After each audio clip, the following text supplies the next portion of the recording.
Good morning, everybody. Welcome back to Dyslexia Coffee Talk. I'm Ashley, here with Enid, and today we have Dr. Jill Allor with us. She's a professor in the Department of Teaching and Learning in the Simmons School of Education and Human Development. And she's here today to spend some time with us. Welcome, Jill. Thank you for having me. I'm excited to be here. We're excited to be here.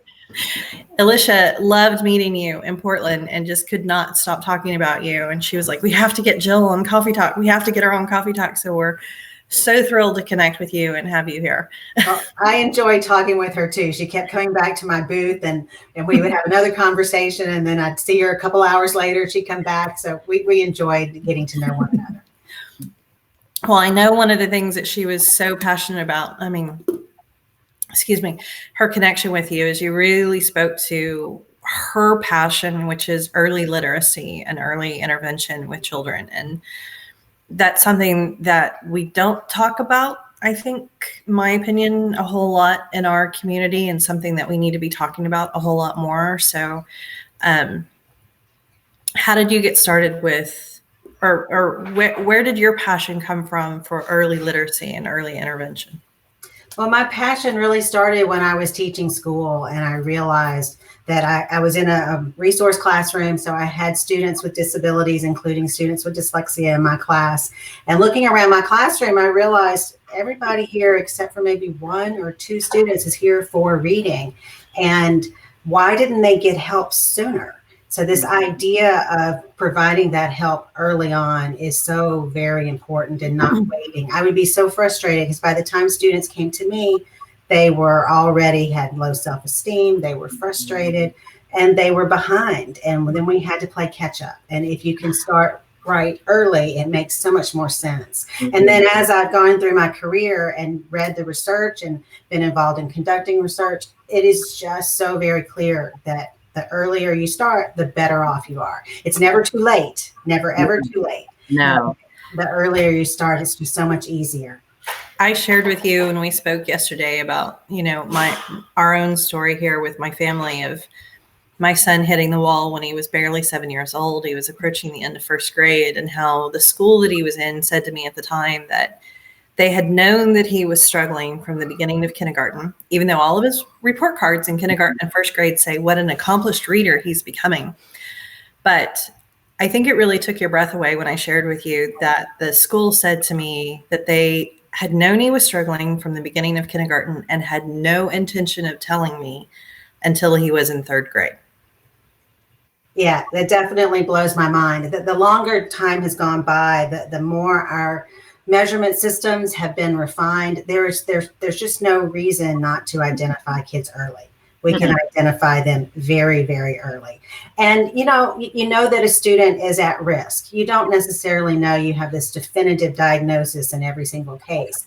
But in my view, you really don't need a diagnosis to start providing intervention early. Right. And let me jump in there really quickly, because Easter seals. No one knows about Easter seals, but Easter Seals is a remarkable nonprofit. They provide early intervention for anyone who needs it, no matter income, anything. They just call up Easter Seals, your local Easter Seals, if you are at all concerned about your child, because they will assess and provide early intervention if they're needs. So I'm always blown away with. I used to contract with Easter Seals. I love the organization, and truly, you are concerned about your child, you call Easter Seals, they come out and do an evaluation, and they provide intervention services, and they're all over the United States. So it's really important that if you are concerned that you ask. And then there's always the regional center as well. But Easter Seals is just such a great way to immediately get help.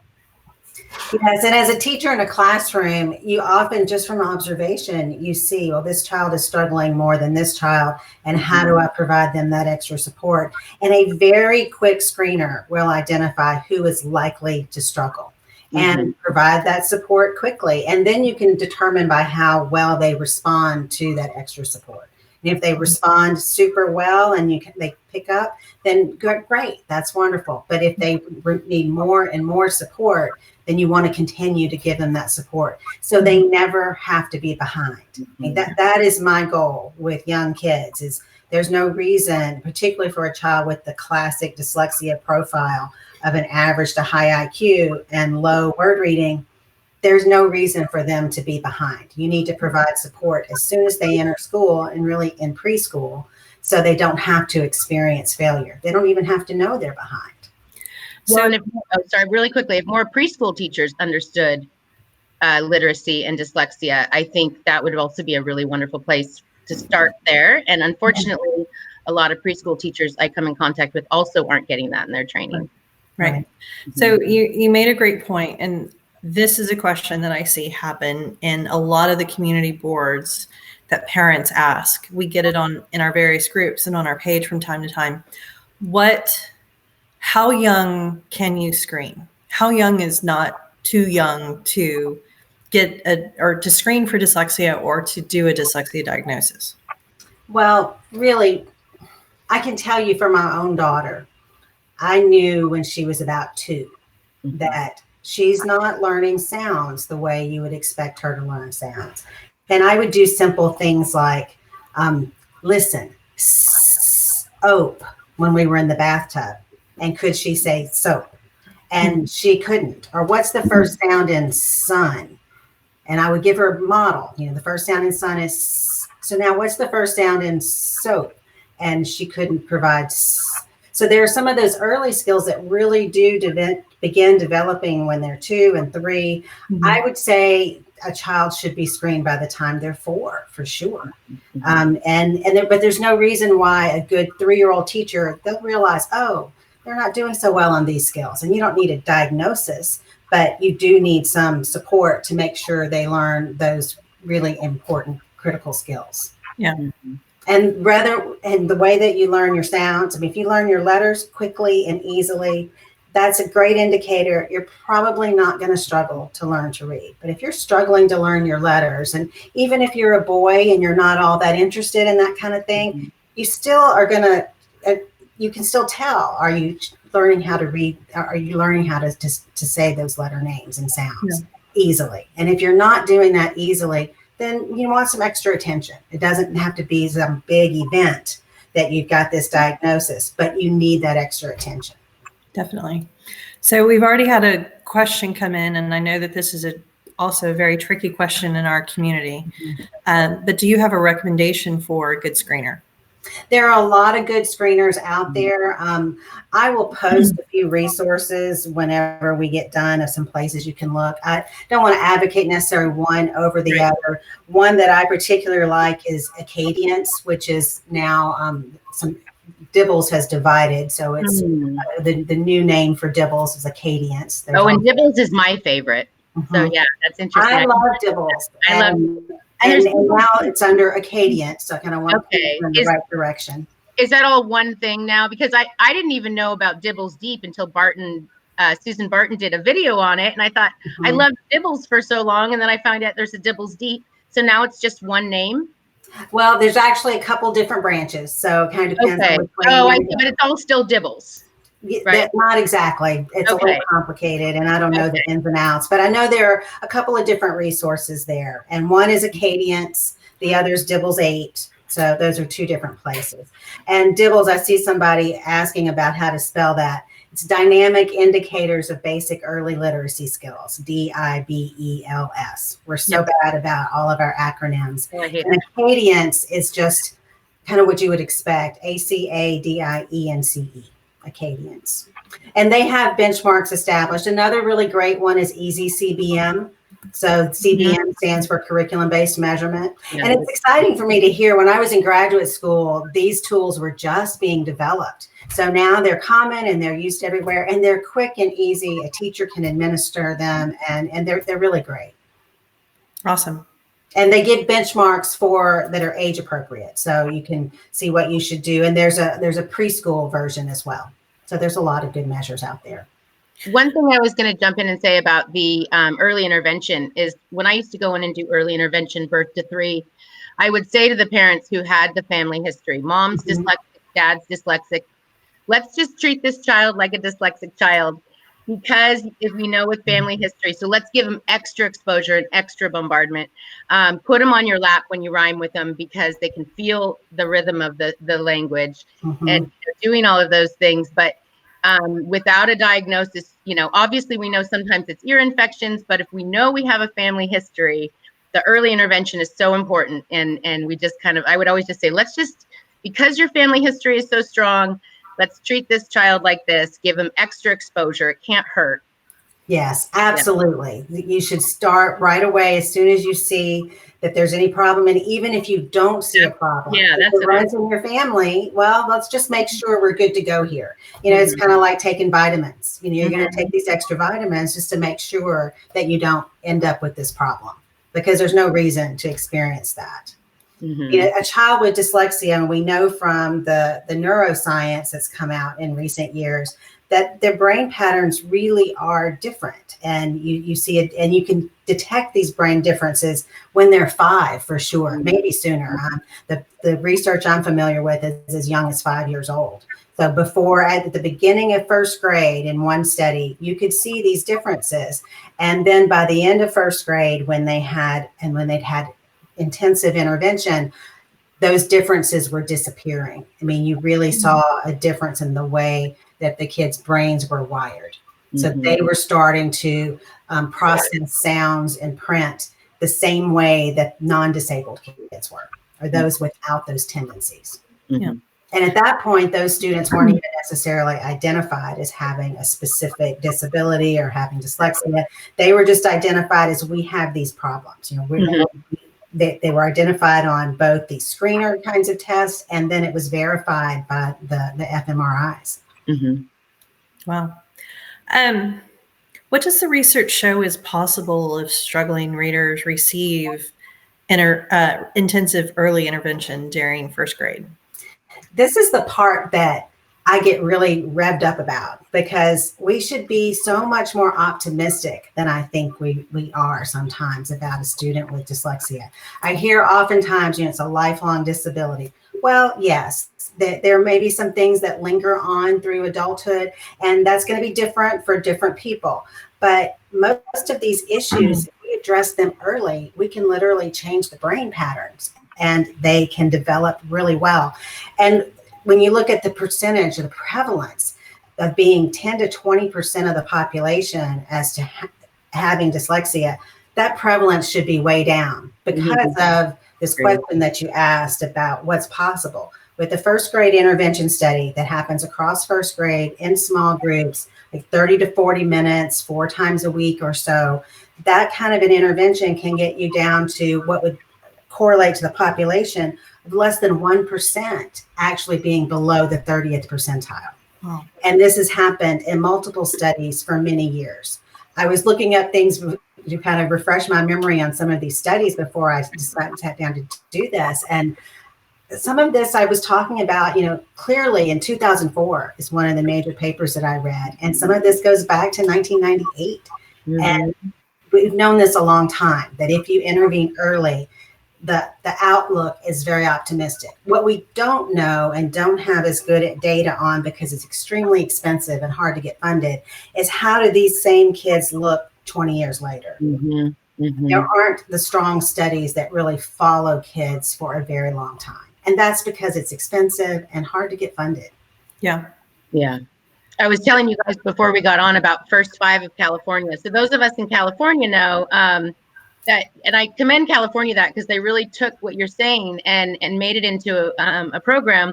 We all know, sing to your kids, talk to your kids, play with your kids. So for 20 plus years, we've been exposed to those commercials. And so it's one of those things that's so important. And the First 5 initiative has done a lot of really incredible things in our state to make that happen, to give that awareness. And so that's exciting to hear, because there's so much you can do early on. Now, to add a little bit of nuance about the impact of that first grade intervention year, for some kids, that intervening that first year is really enough to get them caught up, and they stay up with their peers. For other kids, they're going to need continued support to stay up with their peers. But once you learn these basic skills and they are fully ingrained in you, you don't lose those. This is what you are then a good reader, and you can move on to those other things. Well, and I think that's important too. When we talk about structured literacy, it literally is learning language concepts. Yes. So it's not a matter of a lifelong problem. If you learn them well and you master them, you have them, and then there is no issue. Mm-hmm. It's a lifelong, and this is just what you're saying, it's a lifelong problem if you don't learn those skills. So, and if we get in there early, birth to 5, and then, but we do have a question. Someone says, what if you're past early intervention and your child is 9 years old and just recently diagnosed? Where would you start? And where you would start is where your child is. So you need a really strong evaluation that shows what skills they know and what skills they don't know. And that's where you begin. Oftentimes, almost all the students that I've worked with, when they're struggling, where we start is short vowels. It's you know a lot of consonant sounds. Consonant sounds tend to be pretty easy to learn. You'll have kids that will know, and they may know that the U says in the word son, and they can say but often what the problem is, they can't blend those together. So when we do know too, at 9, we still have to go back to the phonological awareness skills. So yes. We can't even work on those phonics skills if they don't have rhyming. I just had, in the last month, 3 kids that didn't have rhyming at 9. So when you don't understand rhyming at 9, we have to go all the way back to rhyming before we can work on anything else. And so it's kind of like working with a 3-year-old. It's the same principles. If they need that, you go back to that beginning and you give them as much as you can of that. And I'll add a nuance with the rhyming, because you're really breaking that rhyming activity apart. The most important phonemic awareness skills for you to master are isolating a sound. So it's segmenting the sound. In the beginning, the easiest form of segmentation is what's the first sound in son? Or what's the first sound in run?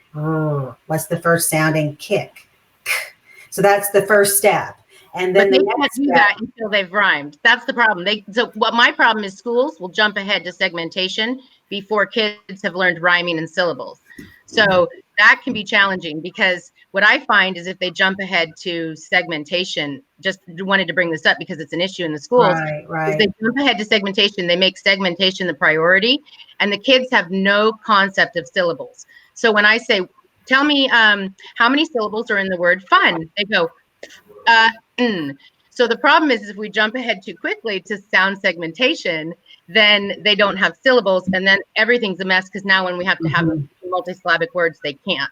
So what you're talking about is the sequence. I'm sorry, the sequence of development. And in a typical child, you certainly are able to clap out the syllables in giraffe, Jennifer. Yeah. You can. The typical child learns to do that first. Yeah. And a typical child is going to recognize fun, run, they rhyme. That's what typically develops first. But we actually don't know for sure that you have to learn how to recognize those rhymes before you can jump to isolating the first sound or blending onset rhymes. So the 2 skills I would give priority to, and I'm sorry to disagree just a little bit, but the 2 skills I would give priority to are blending onset rhyme and isolating the first sound, because they're really the precursor to being able to generate rhyming and to break down that rhyming process. So let me give you a couple of examples. So I already told you, isolating the first sound in son, isolating the first. So you would say that with kids, listen, or listen, son. What's the first sound in son?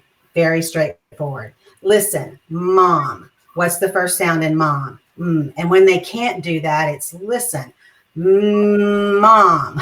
What's the first sound in mom? And then gradually, what the first sound in mom is, just say it with me. So you have to go through this very explicit modeling and practice with kids.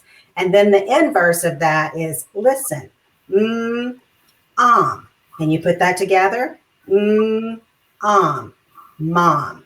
So those are the first 2 skills I would spend a lot of time on. Not that it's bad to do the rhyming, but those 2 are going to help you, are going to move you forward to being able to blend and segment. And then the next level would be what you were talking about, segmenting every single sound. I mean, if you can't say the first sound in mom is you're not going to be able to go Where do syllables fall into that? Because what I find is that when kids jump ahead, I'm just curious because it's a challenge for me. So when the kids are breaking the one syllable words into three, into the sounds and not the syllables, but they can have kindergarten. Yes, They don't have the concept of syllables. So, in my opinion, and what happens with my students is then they are not able to segment because they are so confused. And so, and I'm just basing it on my experience.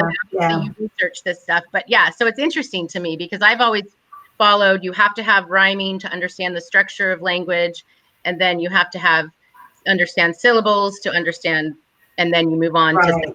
And so that has been common. That's what a lot of people have assumed was the case, because we do know that studies originated from back in the 1990s. It was a group of researchers at Florida State, Joe Torgeson, Rick Wagner, and some other people who studied and looked at and how kids develop in these skills. And it's just a big assessment study. It wasn't an intervention. And they assessed lots and lots of kids. And what they found was that the typical sequence of development is you would learn how to or you would recognize syllables within words. That's a really broad skill. And even underneath that, you have sentences, words within sentences. To give you another example, with my older daughter, had a language disability, and still does to some degree, but had a language disability, and it was identified when she was 3. And one of the things that was going on is she would run her sentences together and you couldn't hear the words within. It was almost like she was just mumbling through. And she went through a period of time where she needed to clap every word in a sentence because her spoken language was a problem, and that she wasn't saying those distinct words. So there are certainly some kids that you need to be sure that they have that level of phonological awareness in place, where they're aware that sentences are made up of individual words. And for some kids, you've got to do that very explicitly. And my daughter was an example. My other daughter, no, she just kind of got that. It just developed very naturally. So that's kind of the lowest level, or the first level of phonological awareness. And then at a higher level than that is recognizing that 2 words rhyme. So do these 2 words rhyme? But what I've found in my experience in doing our research over the years is that it's really hard to teach kids to rhyme. And our students with those that really struggle. And I know we were going to talk about it a little bit later, but I'm going to go ahead and pull in here. Some of my recent work is with kids with very low cognitive ability, who have an intellectual disability. And teaching them to rhyme was just, it wasn't happening. And so what we decided, what ended up happening is we were working in our intervention, and it was over the course of about 4 years with those same students. And for some of them, they never learned rhyming, but they did learn to segment and to blend, but it took a long time. But the language around rhyming is kind of tricky. So excuse me. I think that's a good time when we need to be really explicit. I used to work in the schools, and the teacher, first grade teacher came to me one time and she said, and this is phonological awareness is my baby. I mean, that's my passion. I've worked really hard with kids on all this. So she said, well, some kids just don't rhyme.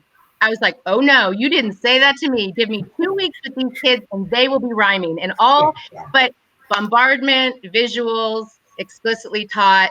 What is rhyming? It's the same. Some kids don't even have the concept of same and different. You have to teach them the concept of different. You have to teach them rhyming. But I believe all kids can rhyme, aside from what you're talking about with the lower functioning. So regular, typically functioning children, all kids can rhyme. And I feel like it's a valuable skill to develop, but that's just my bias.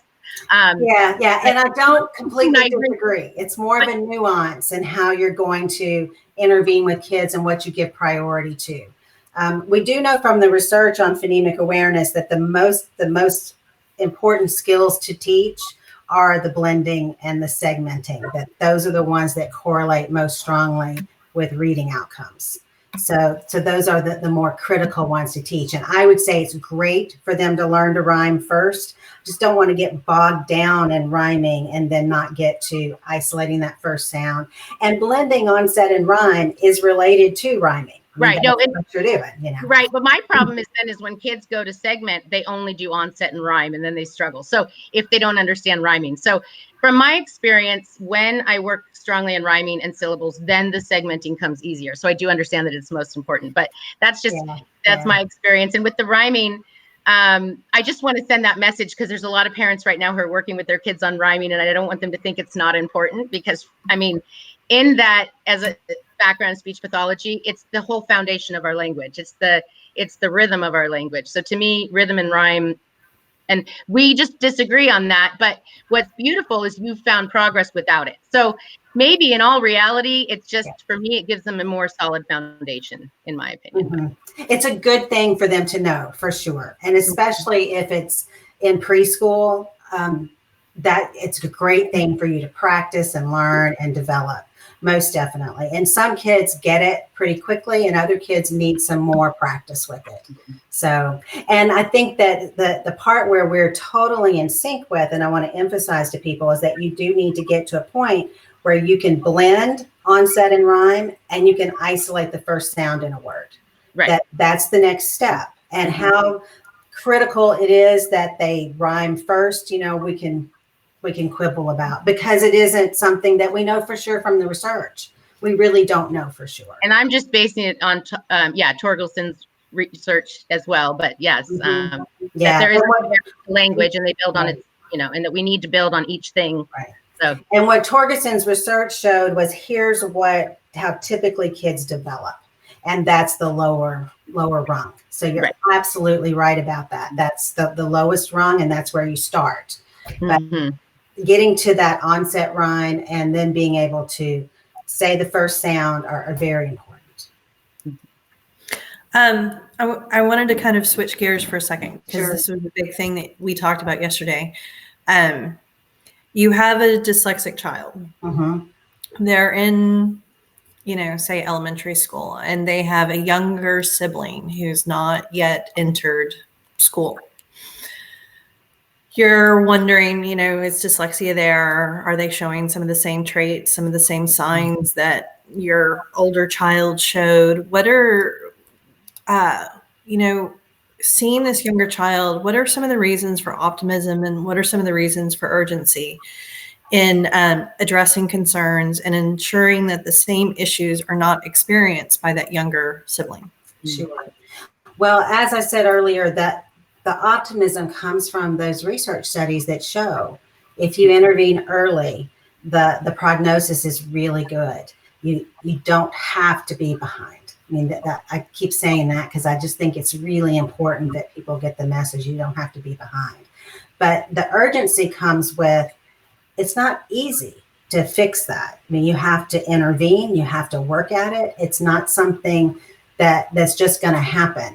You need to focus on that and make sure they're getting that attention and that instruction as soon as they need it and not later, because it just gets harder to remediate. It's harder literally to remediate. And we know even from the neurological studies for students that are older with dyslexia, it's harder to change those brain patterns as you get older. I mean, they do change with intervention, but there's still some ways that their brains are functioning differently.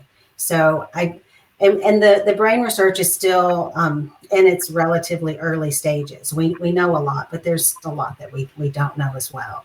So I want to make sure that I fully answered your question, and I don't think I did. I got a little off track with my brain talking. Well, and maybe elaborate a little bit on how parents can help their preschool age child or their child that's getting ready to enter kindergarten. Ashley, right. With a preschool age child. What am I talking about? How?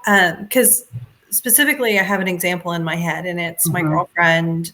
She lives in Austin. She's got 3 of the most beautiful daughters on the planet. My girlfriend is dyslexic, but she's really began this journey with her oldest child.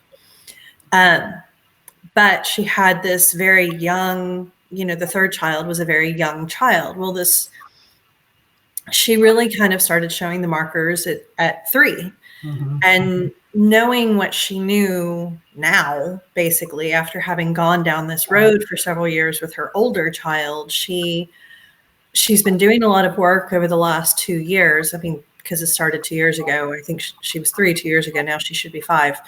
But she started doing all of this work with her daughter and trying to help her enter kindergarten at a stronger point than her older child had. So when you and I were talking about that yesterday, she instantly popped into my head, and I thought that would be a great thing for us to sort of talk about today too. Sure.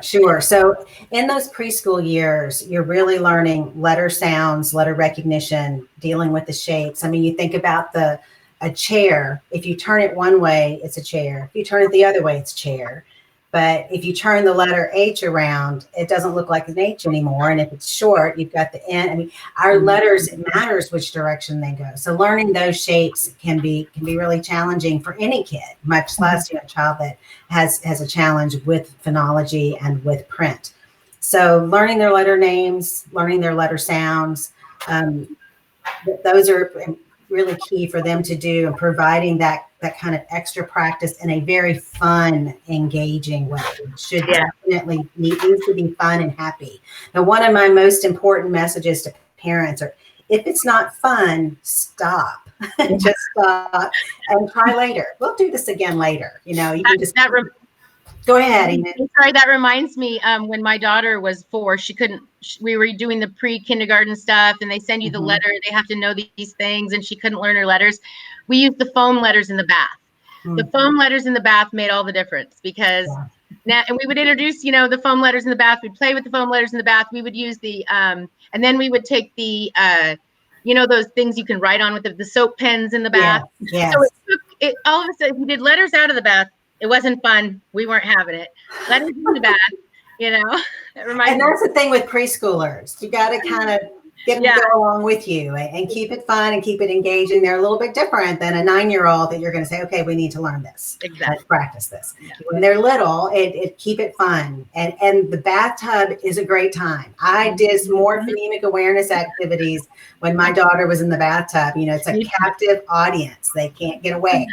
And what is the bathtub in the car? Yeah. The bathtub in the car. Exactly. I would go green, grass. I mean, we did that kind of practice all the time. So letters and their names and their sounds. Ideally, the letter names. If I was talking to a child that's older, I really do focus on the sounds as more important than the names. There are some programs that really focus on the sounds. It's good to know the names. And when they're in preschool, you definitely want to be teaching those names. So that's one area that's pretty straightforward. And actually, I think one of the easiest things to teach. One problem is with the vowel sounds. And because our vowel letters represent different sounds. And in English, we've got 16 different vowel sounds, but we only have 7 letters that we use to represent those sounds. So what I would do is teach the most common sound for individual letters. And so we're pretty good at that with all of our consonants. But for the A, it's helpful to have a clue word of apple. And for the O, you want an octopus. So you don't want orange, because the most common sound for ah is not the beginning sound in orange. So those alphabet books can be a little bit tricky. So when you're practicing those letter sounds, you need to be sure that you're making those sounds correctly. For E, you need to be careful what you choose. If you're from the South, we have hens and pins, and we don't say a real clear sound. Yeah. So Ed is I like to name our elephant Ed. So he's got a real clear sound. So I did A, E, I, I like to do icky. It's a real easy. I would have a word that you're good with, and that you make sure with a speech therapist or a kindergarten teacher, or preschool teacher, that you're pronouncing those sounds correctly. The U is and what did I miss? A, E, I, O. I guess I got all of them. So those 5 are really important, that you teach the most common sound. Don't worry about every single sound we make, but just teach that most common sound initially, and that will help. So letter recognition, letter sounds is one component. It's kind of one piece of the puzzle. Another piece of the puzzle is what we were talking about with rhyming and phonological awareness, isolating the first sound in a word, being able to blend the onset and rhyme, and eventually being able to say all the sounds in sun. That you need. Can I jump in real quick? Because Please. I get kids all the time who can segment. They segment beautifully, but they do this. They say ba, la, a, ka for the word black, right? So they add a schwa on every consonant. Now, there's only one reason a student would add a schwa on every consonant when they segment is if someone taught them with the schwa. Yeah. So I say to everyone out there, when you're working on consonants, keep your hand right here to not allow a schwa to pop out. So perfect. Well, explain a schwa. Okay, I'm sorry. Schwa is just So I'm sorry, I know. So if we say the sound for the K is k, we don't say ka, because when we say ka, we've added a vowel. We've added the U sound, the short U sound, which is a schwa.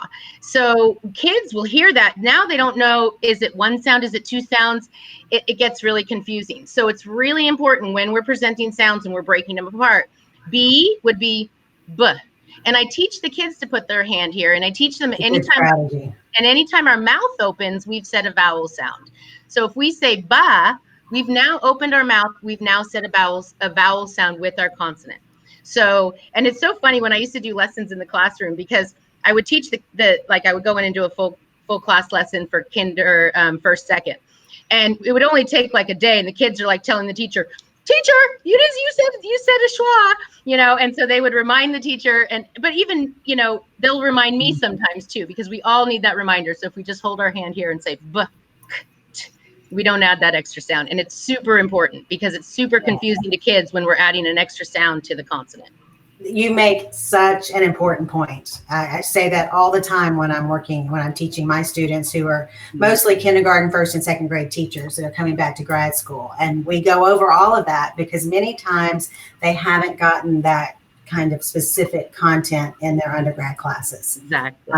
It's really a shame the number of kindergarten, first and second grade teachers who haven't been taught exactly how to pronounce sounds in isolation, because we don't say our sounds in isolation, we say our sounds in words, and they're affected by the sounds around them. There's a lot of complication to it. It's not that straightforward. Right. But not adding an sound is very important. There's something else, and I always like to tell this story. This goes back like 30 years with a little boy that I was teaching to sound out, and he was trying to sound out the word add.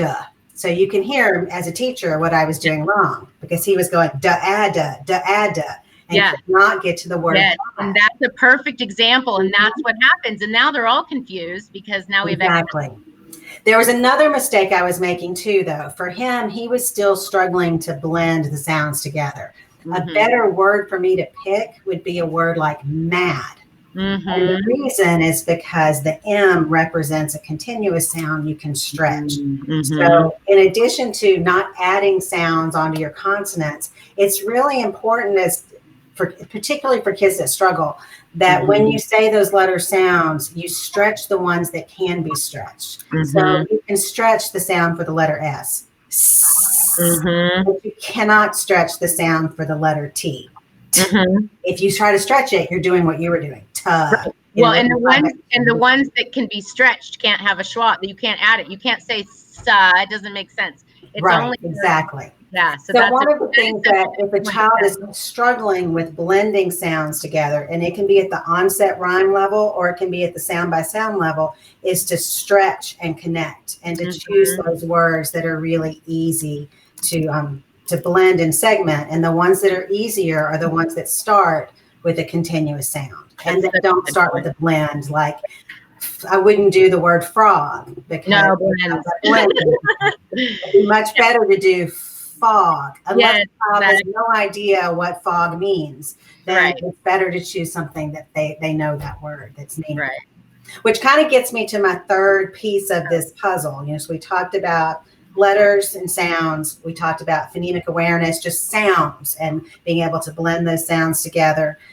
Counting the sounds, like you said that a minute ago, counting how many sounds do you hear in the word sign and being able to count those out.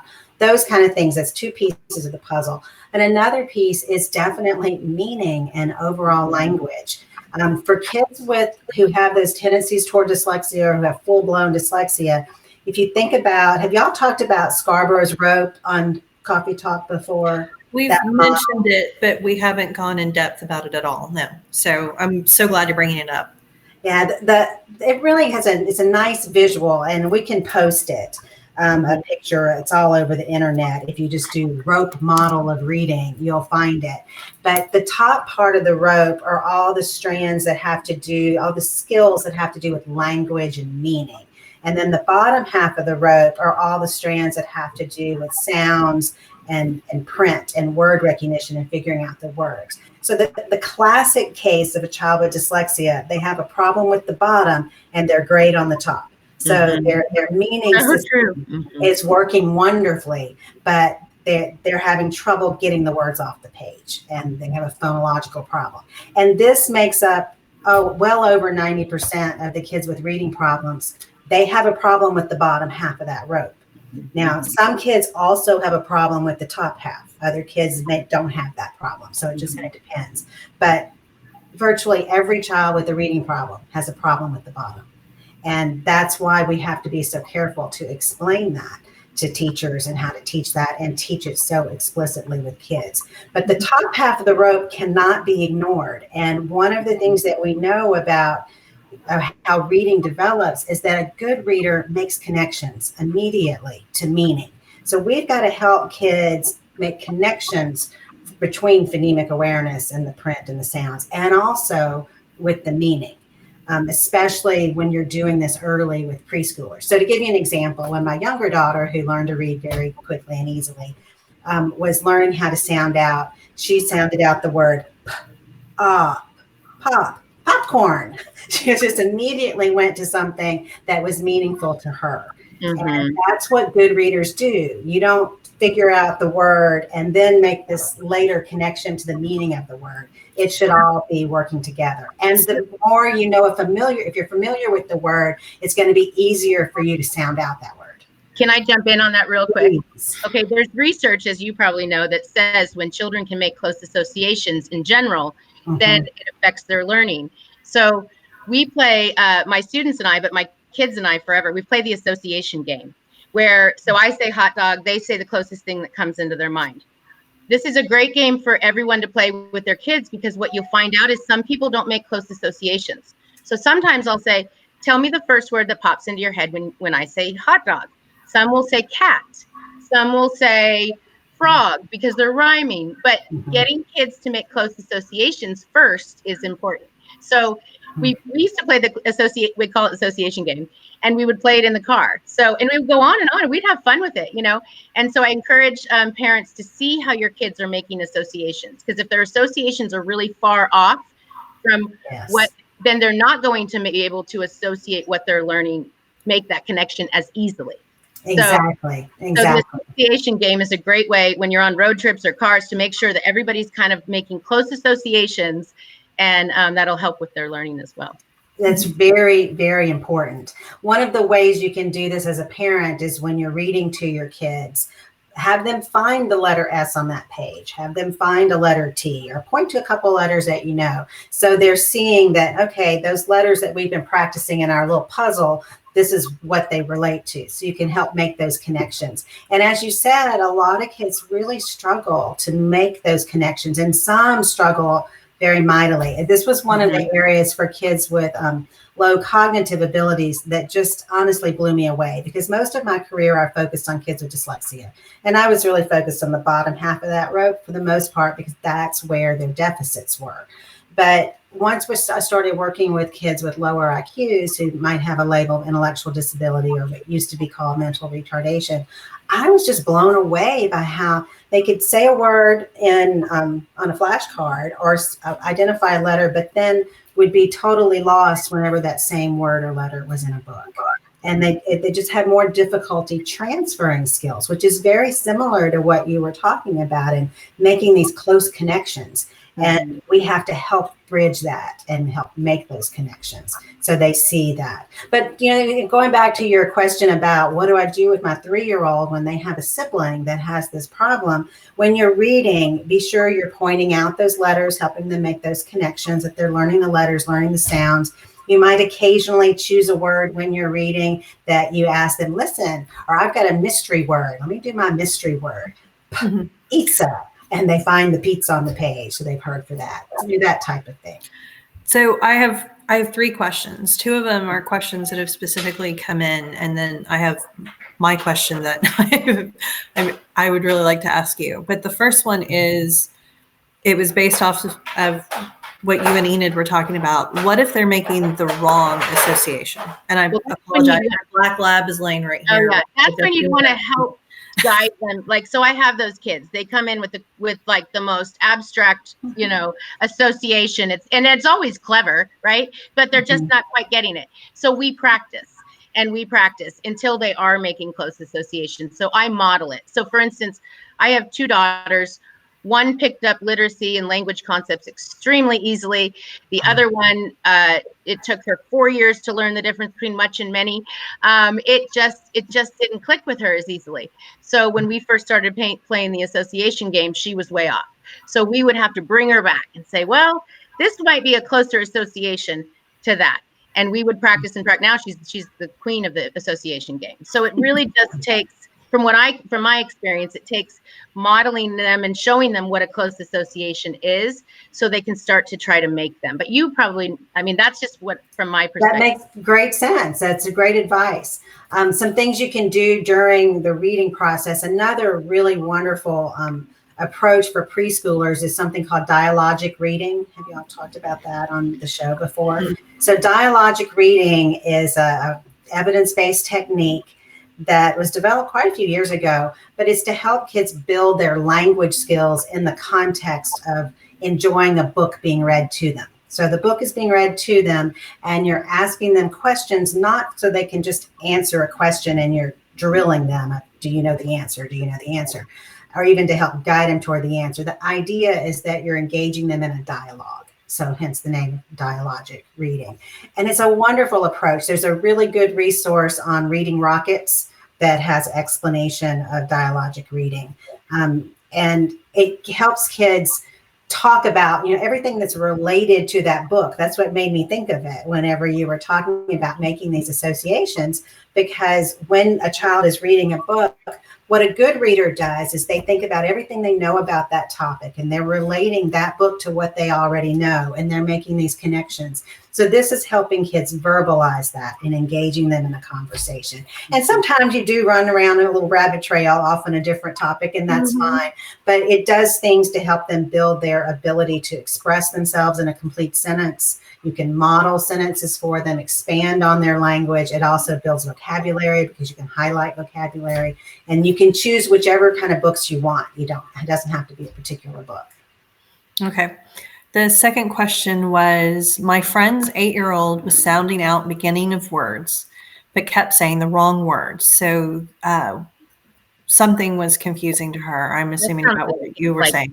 The guessing part. Like they sound out the first part and then they guess the word because they've been taught to guess in school. I'm wondering if that. And I think you've even said that about my own son, even with all of the intervention that he's had and with all of the rules and everything that he knows, he still sometimes applies what he's been taught through balanced literacy, and he sees the first letter of the word and he automatically guesses what the word is without actually using everything that he's been taught to decode the word.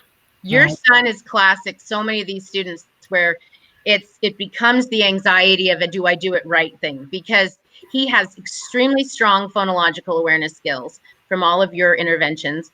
And so there's no reason, and he has phonics skills. So there's no reason he shouldn't be applying his skills in those contexts. And so it's a perfect example of he is actually being hurt by the balanced literacy stuff because he has been taught to guess. And somebody else brought up context clues versus word associations. So context clues can be a brilliant thing. I use context clues when I'm reading to help me figure out a word. However, we cannot ask kids to rely on context cues and and looking at the word and guessing the word, because that just creates really bad habits. So so your son is one who's an example of really bad habits. So when we talked about, you know, what would be an appropriate intervention, unfortunately for him, it's a couple phonics rules and breaking the bad habits. Yeah. And so that's what a lot of my students I get, and breaking bad habits. So I want to make a couple of comments about that, because the word that you said that I really want people to hear is rely. You don't want to rely on the context to recognize what a word is.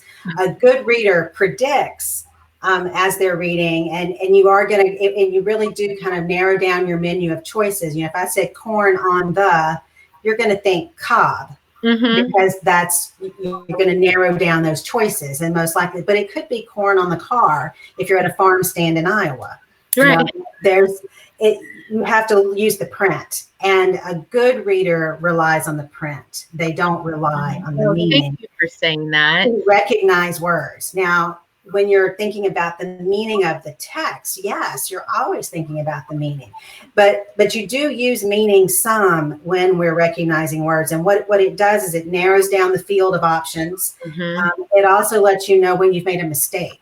So if you've made an error, you're going to catch it because you're thinking, oh, wait, that didn't make sense. I need to go back and fix that. And good readers do that occasionally. But by the time you're a fully skilled reader, you're not making lots of little errors. That's what poor readers do. Right. Well, You need to have the complete spellings of words in your mind, which is why this guessing thing is a real problem. Now, I think a lot of the problem is the text that we put in front of kids. So if we put the text in front of kids, well, I can tell you a story. When I was tutoring many years ago, was reading the book Quick as a Cricket. Actually, I had taken the child out of his regular curriculum because it was all stuff that would encourage him to do a lot of guessing. And we had used a lot of decodable books that had words in it that he could sound out. So we'd been practicing that. He was actually really good at sounding out. And I thought, you know, I think it's time that we can pick up some of those other stories. So we pulled out the story Quick as a Cricket. Beautiful, beautiful book if you haven't seen it. But so he's reading along, doing fine. And he comes to the word cricket. And he looked at the picture and he says cricket. And he turns the page. He did not read the word. He saw what it began with. He predicted what the word was, and he's very bright. He figured that out. But I went back and said, okay, let's sound this out. And actually what I did was I put the book away and I chose words out of the book that we could sound out, because he actually, even though cricket is a long word, you can sound it out. If you sound it out, crick and kit. Yeah. So he could sound out the word. So even if he hadn't had the picture and he just looked at the word, he could have figured it out. But it's so much easier to guess. But that's such a good point. In front of you. They don't even know that they have the ability. And so it's interesting, because when my students progress with skills, then it's like, no, you have this, you can do this. But there's such a reliance on that guessing and such a, I can't do it, I don't have it, that it makes so much sense that they would you would use that, you know, that crutch in a way. But so I love the way you explained all that, because I think that's so important to understand, is that these are things that we need to explain to the kids too, that can be valuable tools for reading, but that we don't want to rely on them. And so that I love the way you put that, because I think sometimes there's some confusing things about balanced literacy and why we do it. And I mean, we don't do it, why they do it. And so the point is in no ways am I saying it's good, but what I'm saying is there is some value to some of it that we need to recognize as well, from the perspective of, you know, this is something we still, so my point is, sometimes when we're like so afraid of something, we want to get away from it, and we want to, but that's a really good point. That's something, you know, to think about, that we still need to be teaching these things, the balanced literacy is based on, but at an appropriate time. Yeah, at an appropriate time. And we don't want to neglect meaning. I mean, we don't have to teach reading with nonsense words. It needs to be something meaningful, particularly from the beginning with preschoolers and young kids. Part of it's the words that we teach, and then it's how we respond to kids during reading. I would, just to give some quick advice to parents, if your child is reading to you, if they don't know a word in about 2 to 4 seconds, I would, and they're not trying to sound it out, then I would just tell them the word. Now, if you know that's a word that they know how to sound out, then you can model sounding it out for them. But if you're not sure, I would err on the side, just tell them the word. Yeah. So they look at that word and then always go back to the beginning of the sentence and read it again, unless they're making mistake after mistake after mistake. And then you just need to pick a different text the next time. I mean, if it's just too many errors that it's getting frustrating. But that's one thing that my students have told me that they just felt liberated by when after they took my class and I would explain this is how you should give feedback. They thought, oh, I can just tell them. And because they're sitting there thinking about the word. But if you think about what's going through in the child's mind, they're like, I don't know the word. I can sit here, as long as whatever, or even if I knew it yesterday, I've forgotten it. I can't think of that word. And you waste this instructional time and it's frustrating, as opposed to making a note. We need to practice this word more later, and also just telling them the word and starting that sentence over. So then they can practice it probably 3 or 4 times by the time you just sat there feeling all frustrated, and you want to, there's no reason for a child to be that frustrated. Yeah. You can kind of think it like the way whenever you teach a child to ride a bike, they've got their training wheels on, and what do you do initially? You run along beside them, especially whenever the training wheels are gone. You run along beside them a little bit, and yeah, they may crash and burn a few times, but you're giving them that support, and you want to give them that support. And then the training wheels are really the analogy I like to use for a good book, that you want to choose a book that helps them, that gives them an opportunity to practice those skills. I mean, I still remember my very first year teaching school, and we had this wonderful lesson about learning the short E sound, and here's some, and practiced and did stuff. Then we got out our little readers. There were no short E words in the book. Oh my goodness. What sense does that make? If you're going to learn the skill, you need to practice it in text too. Right. And we need to do a better job of making those things come together. And I love how you say that, because I know I personally have read so many articles over the last year about, that's part of the issue with leveled readers is, you may have a phonics lesson that focuses on a specific letter or group of letters, et cetera, but then you go into the leveled readers and that's not there. Yeah. And the words are too difficult and they're too challenging, and it doesn't build upon the skill that you're being taught. So you're not doing that explicit systematic instruction, right? That our kids, all of our kids, not just our dyslexic kids, but all of our kids really need in order to become skilled readers. Yeah. And I got to piggyback on what you just said about all of our kids. I've been thinking I need to fit this into the conversation somewhere, learning the bottom half of the road, these word recognition skills, the ability to do that and how much support you need. It's on a continuum. It's not like you either have dyslexia or you don't. It's a continuum of natural ability and of the wiring in the brain. And when you look at the extremes, you see a very, very clear difference. But you've got a lot of kids in the middle who need a little bit of help, maybe not as much as the child that has a more severe case of dyslexia, but they need a little bit of help. And when you look at the percentages of kids who are not reading well, we're pushing 30-40%. That's crazy. And the most common issue is the bottom of the rope. It's not the top. For all kids, right. So it's something that, as you said, every child needs. And even those kids who are really quick and high performing, what will happen, and this happened with my younger daughter, I would teach her step 1, and the next thing I know, she's on step 10. It's like, how'd you get there? So she figured a lot of things out on her own, and she moved really fast. So you don't want to teach kids things they already know. That's not appropriate, but you do want to make sure every child is learning these basic sounds, because what happens when they hit these multisyllabic words and you can no longer guess, they really hit the wall, even if they've memorized a lot of words. Well, and that's a really good point. Sorry, Ashley, but it's just the fact that if 40% of our 4th graders and our 8th graders are not proficient, we know that it's not 40% dyslexic. So right. I'm just so glad you brought that up, because I think we need to keep bringing this up, that we are all passionate about dyslexia, but when 40% aren't reading at proficiency, it's an issue for a lot of kids. Right. Yeah. And when it comes to early intervention, I really don't care why they don't know what they're supposed to know right now. Right. They don't know their letters. We need to teach them their letters. They can't tell me the first sound in a word. We need to teach them to do that. We need to expose them to lots of rhyming when they're 3 and 4. Those are the things. If they're not able to do that, well, we need to teach them to do that. If their language skills are low for whatever reason, we've got to focus on that. And a good reading program is going to do all of that. But then you've got to know your students, and are they reaching those benchmarks that they should be reaching? And we have very clear measures to determine that, even in preschool. Well, I was going to say there's two, there's some research that supports the idea that 2 language skills are extremely important, the most important for academic success. And it's the ability to be able to categorize. And my students, and this goes with word finding, which is a big issue with dyslexia. So if you can't categorize your language, it's going to be hard for you to bring it about when you need it. So it's crazy too. I get kids and I say, okay, tell me as many animals as you can think of.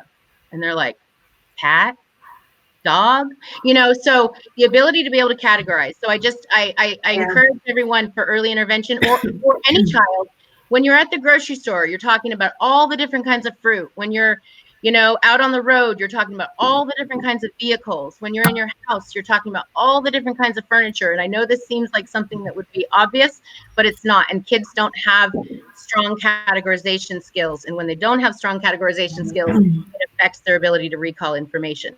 And the other thing is the ability to be able to tell how things are same and different. This starts early and it goes all through school until from kindergarten to high school, they work on same and different. They work at comparing and contrasting. And every kid who comes and sees me has no idea what the word comparing is. They think it's telling differences. So clearly there's a challenge. And kids, when they struggle with comparing and contrasting, they come to me and I say, tell me how a dog and a cat are the same. Well, one has a tail. And, there's just, it's so confusing. And they try to tell me differences or they, tell me. And so it's those 2 things are things that can be worked on, talked about all day, every day with parents and their kids, early intervention or even older kids, because it's a skill that really needs to be worked on. And it's something that can be just fun throughout the day, every day. Absolutely. Are there any other questions that people have asked that we want to follow up on? There are, and we're at the hour mark. Yeah. There's one question that I really want to ask you, though. Okay. Just because it hits our own personal history so keenly, but you've talked a lot about preschool and kindergarten, et cetera, but specifically preschool teachers. How do we put a lot of this information into the hands of preschool teachers?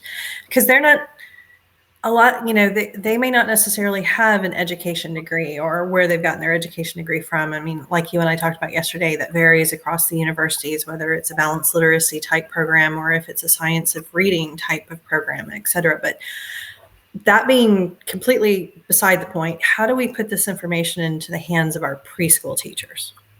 So can you tell us a little bit about your program that you... Sure, absolutely. And our program can be used with preschoolers. At SMU, we received a grant from the federal government to create an intensive intervention that's intervention and prevention, really. And I even had a mom contact me when we were doing the study who had a child with Down syndrome. And they started using our materials when she was still 2, which I told her, not yet, give it a little more time. But she started using it. And by the time her daughter was in kindergarten, which was the beginning of this year, she could already sound out short vowel words. She actually had better phonics skills than most of the kids in her regular kindergarten class, even though she had Down syndrome, has a disability. So it's exciting to see what you can do. So we have a curriculum. It's called Friends on the Block. And we developed it, a team of people at SMU. It was a large grant.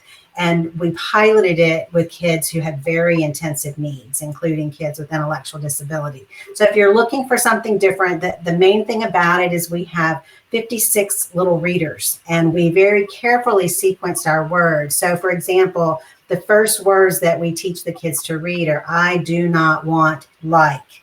So obviously, you can put those together to have some sentences. And I do not, and I like, and I do not like, and do not want, and adding some picture clues with that. A couple of things that we've done that you could even do in with books that you have, if you're reading in a decodable book or not, is we use something that we call helper text. This is one of our little books, and the teacher reads part of it. So one of the challenges with books in the beginning is you really need to do it with a child. And that's why people like the predictable books and you depend so much on pictures. But you want to be able to tell that story and add to the meaning. So if your child's reading a decodable book and the meaning is a little bit unclear, because sometimes that's the case, add some storytelling to it, because that's really what we've done with our readers is we've added a little storytelling component, and then over time that scaffold gets less and less and less. So there's part that the teacher reads, or the friend, that's why we like to call ourselves friends on the block. So the friend reads their part, and then you read your part, and your part is limited to the words that you know and that you're practicing. And we divide our words between those you just need to memorize, like the word want, you cannot sound out want, and the words that you can sound out, like can, man, fat, sat, those kinds of words that are easy to sound out. And then it's very scaffolded and very gradual development. We have lots of little games. When I was talking about phonemic awareness a minute ago, this is one of our sounds bingo games. So you would call out at, and then the child says cat, finds the picture of the cat, and you play a fun little bingo game. And you've been practicing phonemic awareness. So we've got tons of games, lots of books, and very explicit instruction for teachers to follow. So I'm really excited about this program and getting it out there to people. I'm actually thinking of the perfect student, my student for that. How would I go about getting something like, how would I get that? Just go to our website. There's a lot of information there. It's friends.com. Okay, so we'll post that today. Great. The way to tell where a child would start is with our word list. And I love it. You essentially just see what words do you know, and if you don't know those words yet, you start in that level of book. It's extremely straightforward. Oh, I love that. And the words are divided between those that the kids have the skills to sound out, and the ones that they don't have the skills to sound out yet, or they're words that are irregular, like the word want. I love it. That's wonderful. And so we need more of that. Step by step. There are not a lot of resources out there for intellectually challenged. Yeah. There really are not very many. And we have case studies on the website if you want to look at the students that have been through the program already. As I mentioned, we started out studying it with those with very intensive needs, but I've been using it with, my students have been using it with kindergarten, first and second graders who are strugglers that don't have any kind of label yet, and some that never will. We've also been using with English language learners because there's a lot of picture support. And the words that we chose to teach them to read first are the words that you also speak early. Yes, so love it. Very much related to your spoken language. We were real careful about that. And we had an entire team of people working on it. It wasn't just me by any stretch. I mean, we had upwards to like 13 or so that worked on the project on and off over the 4 years that we had the research grant. How exciting. And we're happy to answer questions and point people to other information. I want my website to have resources on it for people outside of our program, and happy to pass along things to you. So if there's anything that I mentioned that somebody asked about, very happy to provide resources. Reading Rockets is a great resource I'm sure y'all know about. Yeah. So I would point teachers there. Another source I would point teachers to is the What Works Clearinghouse practice guides, particularly the foundation guide. So it came out in 2016. The first author is Barbara Foreman, and who now works for Joe Torgeson, used to be. Anyway, so some real good connections there. Very nice. I was going to say another great resource you made me think of is Usborne Books. I don't know if people know of Usborne Books, but they actually have a series called Ted and Friends. And the beautiful thing about Ted and Friends, it was written by a speech, the original one, the Cat on a Mat or whatever, was written by a speech pathologist, and it represents every single speech sound. Every single speech sound is in the book. So it's just, and they all rhyme. They're really phenomenal for K1 too, but it's a great resource as well for the students who are trying to decode and follow patterns, every single speech sound represented. So it's good for you to bring up those programs, because it's really hard to find books that give kids the practice they need when they only know so much. Exactly. When you're at the very beginning, it can be tricky. But the most important thing is to help them. If they're stuck on a word, help them. Either show them how to sound it out, or if it's not one that can be sounded out, or you don't know if it's one that can be sounded, just tell them the word. Yeah. You go back to the beginning and keep it happy. That practice. I mean, the biggest differences between those who struggle and those who not is the need for it to be explicit and the amount of practice. You just got to have a lot more practice for some kids than others. Well, but then once they have it, they have it. Well, and I was going to say that's a problem in schools today with every single one of my students. I say, are you reading at school? No, you're not reading with anyone. No, I fake read. I fake read during reading, they tell me, but nobody's sitting down with them and practicing and making sure their skills are they're actually having an opportunity to practice. And so there's two options right now in education. Put them on an audiobook and hope they follow along, or have them fake read. So not one of my students practices reading at school. I find it really hard. So I'm just out there to parents. If your kid's not practicing reading at school, you want to make sure that's part of their program. Yeah. They need practice. Definitely. So we have a lot of questions, but we're at the hour 10 mark. Yeah. So we will answer all the questions that we can, but we're going to wrap up now. We're not going to abandon your questions. We are going to go through the comments and answer questions. So, and let me throw in there too, if you go to the Friends on the Block website, there's a place to ask questions, or Excellent. if you want more information, feel free, any of you, to go there, fill that form out, and I'll respond to you. If there's too many, I'll eventually get there, but I will definitely answer questions. I love answering questions. And we've shared your website link. So Wonderful. that's amazing. Thank you so much. So we're gonna wrap up here.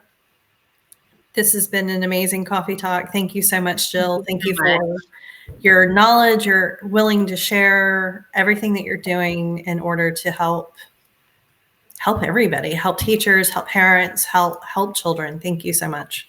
Well, I've enjoyed it. Obviously, I love talking about this topic. We'll have to have you back. I would love that. I would love that. Thank you Definitely. so much. Thank you. Thank you. Hope everybody has a really good weekend. Thanks. Bye. Bye. Bye. Happy Saturday.